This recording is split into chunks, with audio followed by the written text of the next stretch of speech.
Hi, my name is Tracey Adlai. I am the founder and director of the Valley Film Festival. And with me today is Emma Miranda Moore, the writer and director of the short film Run. Welcome, Emma. Thank you very much for having me. It's lovely to be here. Awesome. So for our whoever might be watching this later on down the road, can you just tell us a little bit about your short film and more specifically about your background as a filmmaker?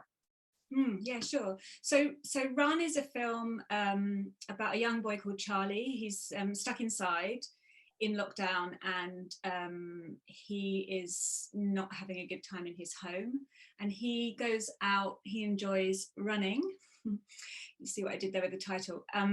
And he makes a connection with a neighbor who he would never have normally met. And they slightly save each other. So they're in neither of them are in a very good situation. Sorry, that's really annoying. And they really help each other out and change each other's pathway going forward.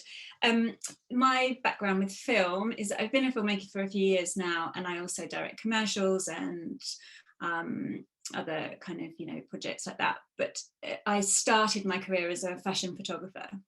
So I went to art school and came out of it needing to find a creative career that would pay my rent. And I did fashion photography, which I loved, and did that for about 10 years and worked all over the world, but really always wanted to make films, and eventually just couldn't deny it anymore. Had to start doing it. Awesome. Well, I'm going to ask you more about Run in a second, but I want to backtrack to your career in fashion, actually, and your commercial work, because I did a little sleuthing on you. And I have seen your Dove commercial, which is amazing. So congratulations on that. Yeah, we had to, yeah. I worked with Dove a couple of times. And but that one was for the US. So yeah, I'm glad you saw that. We had lovely women on it. I mean, it's fun doing something like that because obviously their brand is that they work with real people, and kind of like, so it's not with actors, and so it's really about kind of setting people at ease and having that nice chat and finding that connection with people, which I love. And I saw that you also, this is just me fanning out a little. I saw that you also did a piece with Dawn Porter, and I follow Hop Tooties on Instagram because her vintage collection is just so wild. I love it. Yeah, and it was so amazing because actually we shot that here. She came over, I know she lives in LA now, but she came over and she brought like a load of her collection with her, and she also has in storage in the UK, she has a lot of her collection, so we were able to go and be really nosy and like pull out all her Aussie Clark pieces and kind of like get very, very overexcited about vintage dresses and kind of like designers, and not even, it wasn't really about even just the designer pieces, it was just about that whole partly about recycling and partly about that kind of enjoying that, building a vintage look. So yeah, I loved it. She can rock a caftan like nobody. yeah, she's a babe. Okay, so getting back to why we're here, Run. Tell me what your favorite scene in the short film is, and then I'll tell you mine. Okay, yeah, that's actually quite hard. I think I like the scene where Charlie has met Lisa a few times, and so for those who haven't seen it yet, it's kind of their relationship builds over a period of days, and he just asks her if she's had a good day. And on the page, it was just like, have you had a good day or something? Like, it's like a conversational gambit but the way that my young actor delivered it is sort of so charming that every time I see it, I just go. What about you? Your young actor is so adorable. I have a mad crush on him.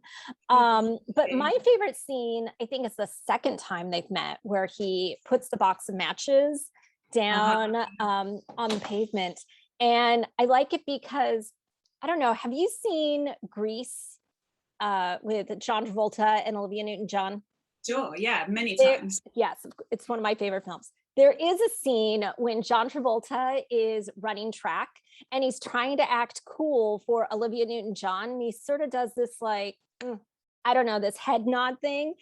And Charlie does the same thing. And it's just so adorable. And it feels, not improvised, but it just feels very authentic. And like, he was right there in the moment, and which is a testament to you as a director. So I think that's one of my favorite scenes in the film.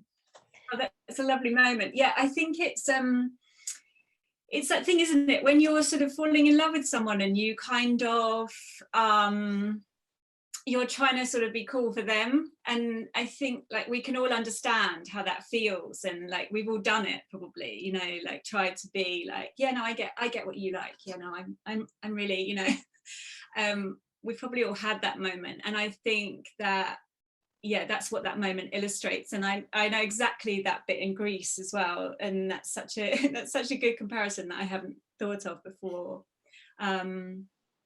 But yeah, no, that's lovely, that because he does sort of, it's not really a romantic love as such that he has with Lisa. It's a bit more of a maternal, or it's a connection on a level that suits them both. It's, you know, because he's like 12, so he's only above. But yeah, he just kind of falls for her, and she for him finally. So tell us about the casting process. Where did you find these two wonderful actors who had such a connection on screen? Yeah, so because we made this film just coming out of the first lockdown, and we were restricted in many ways, actually, although I hesitate to say this, but it is kind of true. I quite like a restriction. Not a worldwide pandemic level of restriction, but, you know, just like sometimes if you don't have all the choices in the world, it makes you a bit smarter about the choices that you do make. And so we definitely didn't have all the choices in the world, not in terms of budget or scope or many things, you know, a lot to do with the pandemic. And I actually had another script that I was supposed to be making at this time, and I couldn't do it. So I wrote Run with these two actors in mind. And my casting process was, I have written this script for you. Please, will you do it? So Maddie, I had met, she's actually in a really big soap in the UK. So she's like a very seasoned actress, but I had met her through friends a few years ago, and we'd kind of hit it off, and we'd always said that we wanted to work together, and we'd never done it. And so I asked her, and Scooter has been in a few of my short films, because I've made a few films about young people and teenagers. Although he was 9 the first time he was in a film of mine. But he's sort of been in like supporting roles, and I just thought, yeah, I can get him. And I think he'll, you know, enjoy stepping up to the lead. So I wrote it for them. Yeah. And I really liked your choice for the first half of the film to not show the older brother's face. He was sort of in the shadows the first few times he's on screen. And I'm curious to know why in the second half you put a face to him. Yeah, that's such a good question, because actually the way I wrote the script we were never supposed to see the brother's face. Like, the brother was just supposed to be this physical presence who was bigger than Charlie, and who was sort of the immovable object that he couldn't get past. And it was actually my intention to crop out that face all, you know, all the way through, and just have this like strong male body that he was just kind of like up against. But then when we came to the edit and we were, you know, storytelling, there was some, particularly on the stairs, which is where I show Ozzy's face, when Charlie's trying to get past, and he just did this kind of like, yeah, he did, sort of gave a, you know, a kind of a shit-eating sort of, you know, like, I'm okay, like I'm on my dad's good side, and I'm just like, and he just did it so nicely that Roberta Benoni, who's my editor, who I always work with, we just looked at it and went, you gotta show that, really, because it just showed you so much about what Charlie was up against, and not just physically, but with this level of male confidence that he has no resources to challenge or compete with. He is, you know, he's still a boy, and he's deciding what kind of man he'll be. And unfortunately, the men around him are not doing a great job of modeling options. Yeah. My favorite moment in that stair scene is when the older brother bumps Charlie into the wall, because I think if you have a sibling, you've been in that situation. And it was a lot of fun. It was a lot of fun to watch. What was your favorite moment during production? Favorite moment during production? The whole process of making Run is so appropriately titled, because we kind of all ran at this project. It was a really small crew, and, you know, like I say, I wrote it for these particular actors. Then it was just about, can we get them? Will they do it? Where can we do it? Where can we be safe? What are the new rules? My lovely producer Sarah Beardsall at Island Pictures had to sort of grapple with a lot of those kind of practical concerns, and we all just kind of went headlong into it, very much with the spirit of, we love to create, and we'd all worked together before. My cinematographer and I've worked together quite a bit, and so it was just, you know, like we all knew each other. So I suppose my favorite overall thing was just, I suppose, on that first morning where we kind of like all met up and we were going to shoot, and it was 4 a.m. and we, you know, we shot very early in the morning to make sure it was really as quiet as possible. And yeah, just like being super excited, because who doesn't love that feeling where you're like, against all the odds, you're on set. And, you know, we all just want to be on set. I just want to be on set all the time, really, you know. So that, I would say, it was a very long answer, sorry. No, well, my second and follow-up question to that was, what was the most challenging moment on set? But it sounds like either A, you didn't have a challenging moment, or just all around it was a challenge because it was shot during the pandemic. Yeah, I think that really, I think that the whole thing just seemed so unlikely. So the fact that we sort of pulled it off just felt great. But also I would say that lockdown number one here, I mean, we've had quite a few, you've had quite a few, and it's just been, you know, back and two, but we were coming out of our first one, and Sarah and I were very keen that we wanted to keep that hush and that idea of quiet that we'd had, because in London you don't really, like LA, you don't really get that feeling very often, and we had that feeling, and there were no planes, and there were, you know, there was a sort of particular kind of a quiet. And so one of the challenges was we were just coming out of lockdown, and there were a few cars and things like that coming past, and so, you know, that was the sort of like, damn, you know, Okay, hold on, everybody. Let's just wait. Another favorite moment of mine, and hopefully you'll be honest with me. Did your lead, not your lead, I'm sorry, your leading lady, did she really run in her slippers or? Okay, so Maddie is brilliant. She is so game. And we discussed this, and I said, I don't think you can really run in your slippers. And she said, if you need me to run in my slippers, I'll run in my slippers. So she ran in a mixture. So the shots that are medium, she's got trainers on, but just obviously when we're covering her feet, she pegged it in her slippers. She's all in, and that's our run team. Tiny though we are, was, you know, we were all in, and I love that. And I think short film is sort of one of the few times that you get to play in that committed way, because, you know, it's great doing commercials. I love working, you know, I'm going to do telly, and that's a different thing again. And but, you know, short film, like, it's just a very specific in it for the love, you know, jumping in with both feet kind of a thing. And that can be a positive, because I know there's a temptation to sort of feel like I just need to get past this bit, and it's like, actually this bit is great, you should enjoy it while you're there.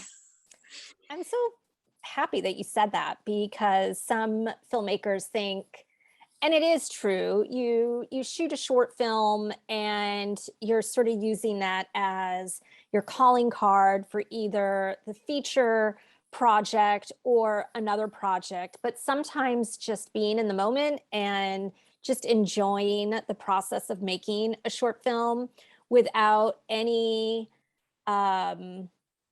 projections on its life is really kind of nice. So tell us about the reception Run has had. I'm sure it is screened at a number of festivals. Have you been able to, have these been virtual? Have they been in person? Have you been able to see it with an audience? So Run's played really well. It's played, it premiered at London Short Film Festival in the UK in January, and it has sort of, you know, gone on from there, strength to strength, really. And a lot of those have been online because of the circumstances, which is just tricky, because, as you say, you want to watch it with an audience, and, you know, you want to get that feeling. So there have been a couple of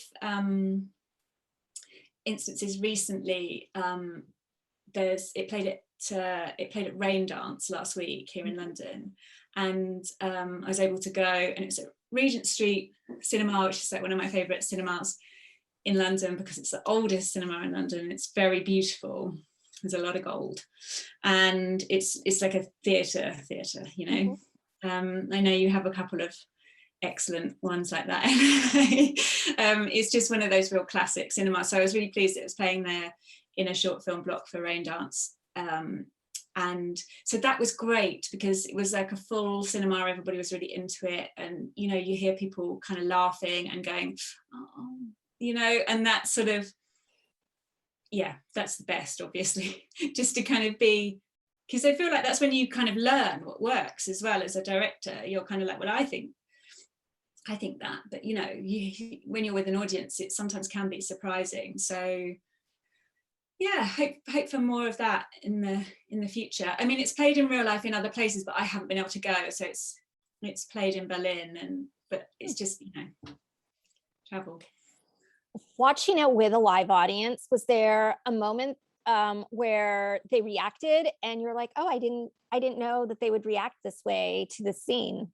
Yeah, I think it's just, you know, a couple of those moments in the street with Charlie where people were going, oh, you know, and you sort of hear that, and you just, and I thought, oh, good, you know, it's not just me. Sometimes you think it's you, like, you know, it's, you hear that those, you know, those feelings are universal. We're clearly just, you know, chatting to you, like, you know, you were kind of feeling the same, and it's nice to get that feedback. Yeah. How much of his reactions were sort of improvised or directed? Because there are a lot of scenes where he's just so awkward. And it's like, oh yeah, I remember being that awkward. I remember just pausing and not knowing what to do or how to move the conversation or the situation forward. So how much of that was you and how much of that was Charlie? Yeah. We did quite a bit of rehearsal, and also I worked with a rehearsal coach called Miranda, who's amazing. She's based in New Zealand actually, but I work with her remotely and have done on a couple of films and would always want to in the future, because she's very good, particularly with young people, in helping them identify those moments where they can bring a little bit of themselves into the character. And it's very helpful for me as a director to have somebody else kind of point that out as well. And then when I'm rehearsing, I think my rehearsal technique with people is quite kind of theatre based. It's all about the feelings and also being comfortable, and physicality. And Scooter, because he was growing, had that physical awkwardness. And so I very much kind of was like, hey, you know how you do that? Like, let's push that, you know, like, let's take it more. So yes, it's like pulling out what he has naturally, but kind of making it work for that character. And I think particularly with younger actors, although I would say with Maddie as well, it's just taking what's yours and just allowing it to show. Sometimes that's what's needed. But yeah, love a bit of awkward. So one of my favorite lines is when Lisa asks Charlie for a cigarette and he's like, I'm 12. And then she comes back and she's like, I was smoking when I was your age. So I love that scene as well. There are lots of little scenes. I mean, it's a short film made up of a lot of little scenes, and all of those little scenes I really love. So well done, you. I'll just say, just you know, in regard to what you just said, it's kind of like, actually Charlie and Lisa are, neither of them are very verbal people. Mm-hmm. So and their connection is really, you know, they're across the street from each other, but they're across, there's a class difference between them. And so that's what it's very like in London, you know, it's very kind of, everybody's kind of mixed together. And so that sort of, you know, when Charlie sort of says, well, I'm 12, like I wouldn't have a light. It's like, that's in his world. And then Lisa is kind of, you know, says later, like, I'm pretty sure I'm smoking by 12. And it's a different, you know, it's the difference and the similarities between them that they get to know, I think. Yeah. It's just wonderful. What do you hope an audience walks away with after watching this film?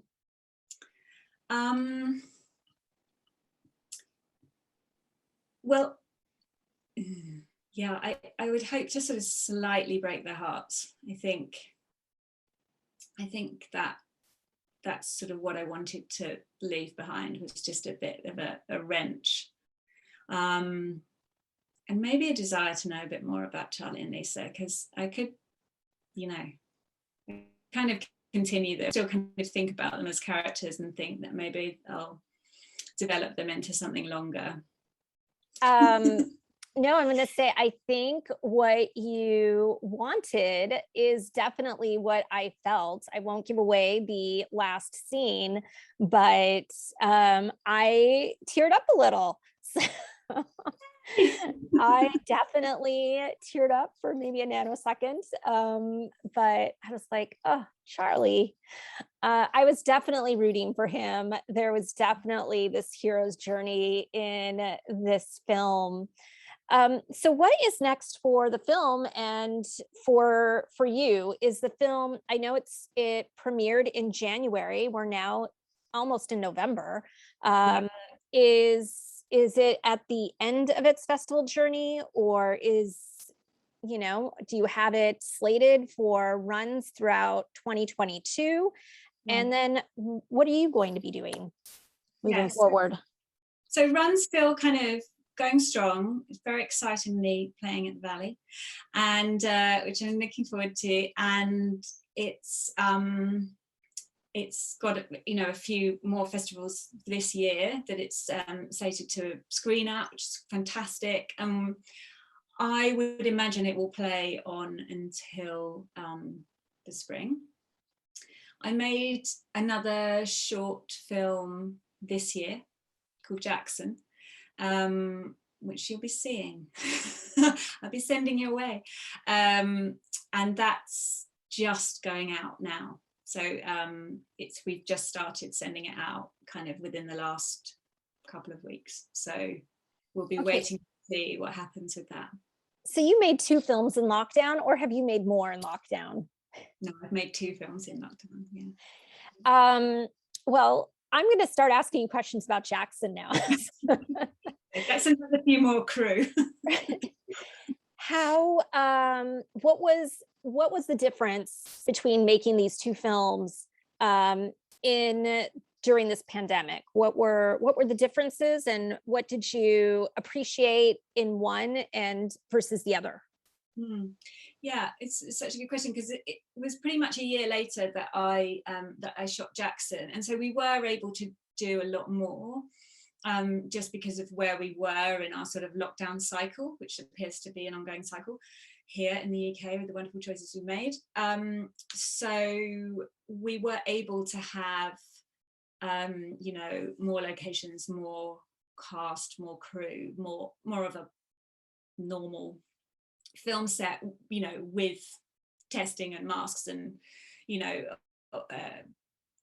guidelines that we're following in the industry kind of in place, but it felt more normal in that sense.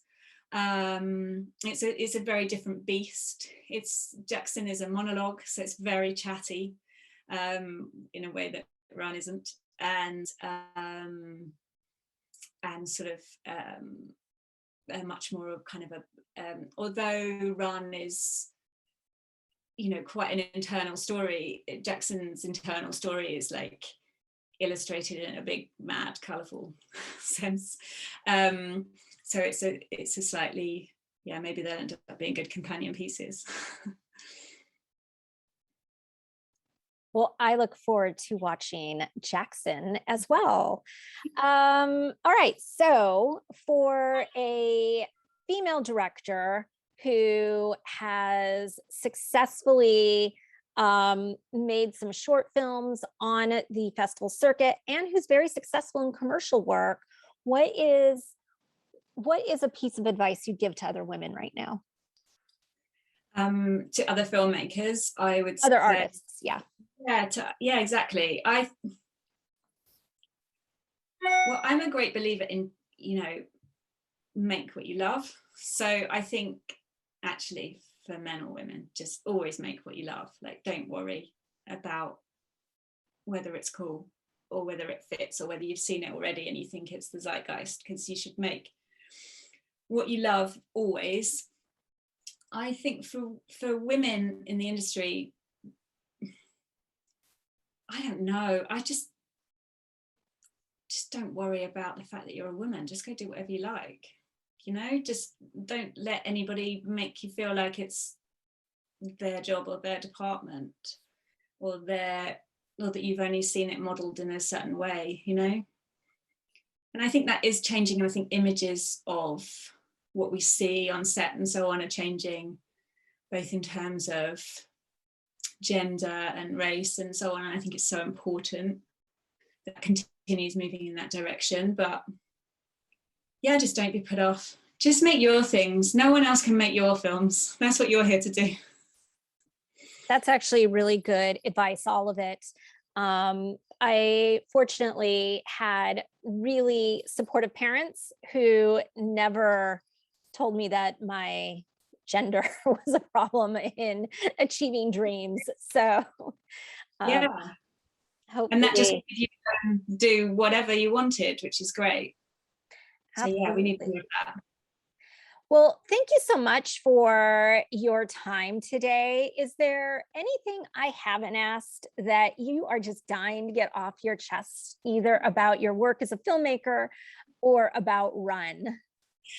I think just that I'm just immensely grateful that film festivals are coming back into real life. I love I love the whole sort of festival culture, and I'm just really grateful that you chose our film. So thank you so much, Tracy, and thanks for giving such a lovely, thoughtful interview and having a chat with me about it all. Oh, you are very welcome. So we will have all of your screening details down below. Um, and I'm going to have to edit the heck out of my ums. So anyway,